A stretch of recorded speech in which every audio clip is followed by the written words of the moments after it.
আবহাওয়া উপযোগী আর লাভজনক হওয়ায় ব্যাপকভাবে মালটার চাষ হচ্ছে সাতক্ষীরা ও ঝালকাঠিতে। কৃষি ও অর্থনীতি সমৃদ্ধ করতে গুরুত্বপূর্ণ ভূমিকা রাখা সহ কর্মসংস্থানেরও সুযোগ তৈরিরও হচ্ছে মালটা চাষে। আর কৃষকদের উদ্বুদ্ধ করার পাশাপাশি নিয়মিত পরামর্শ দিয়ে যাচ্ছে কৃষি বিভাগ। 2017 সালে ঝালকাঠি জেলায় শুরু হয় বাণিজ্যিকভাবে মালটা চাষ।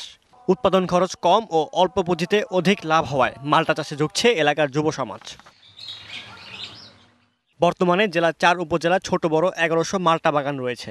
মালটা চাষে দিন বদলেছে জেলার অনেক কৃষকের। 2018 সালে আমি এই 90% জায়গার উপর বাগান করি।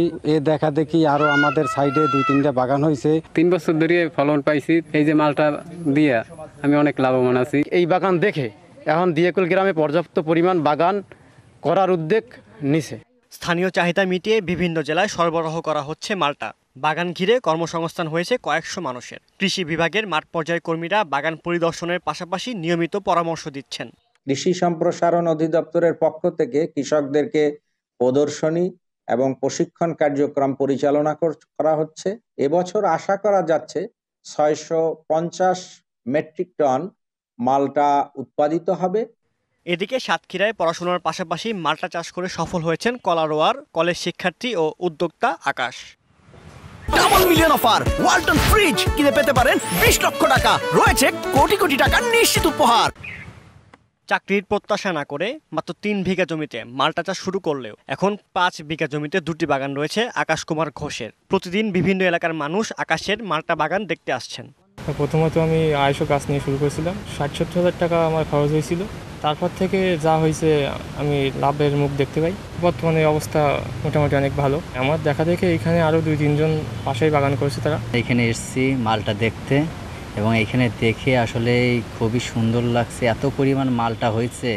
আকাশের পাশাপাশি মালটা চাষে সফল হয়েছেন আরেক উদ্যোক্তা আফসার আলী।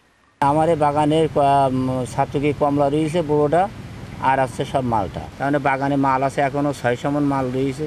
এই 600 মণ মাল বিক্রি করতে পারলে 8 লক্ষ টাকা মতো লাভে দাঁড়াবে। উদ্যোক্তাদের পরামর্শ, প্রশিক্ষণ সহ সরকারি সব সুযোগ সুবিধা দেওয়া হচ্ছে বলে জানান কৃষি কর্মকর্তা। মাঠ পর্যায়ে আমাদের যে উপসহকারী কৃষি কর্মকর্তারা রয়েছেন তারা প্রতিনিয়ত মাঠে এই ধরনের যে কৃষকরা যারা নতুন উদ্যোক্তা হিসেবে কাজ করছেন তাদেরকে প্রতিনিয়ত সঠিকভাবে পরামর্শ দিয়ে চলেছেন যে এই ধরনের ফসলগুলো উৎপাদনের ক্ষেত্রে কী ধরনের পরিচর্যা বা কী ধরনের পদক্ষেপগুলো নিতে হবে। বর্তমানে কলারোয়া উপজেলায় 35 হেক্টর জমিতে মালটা চাষ হচ্ছে। সাদ ইসলাম শামস, ডিবিসি নিউজ ডেস্ক।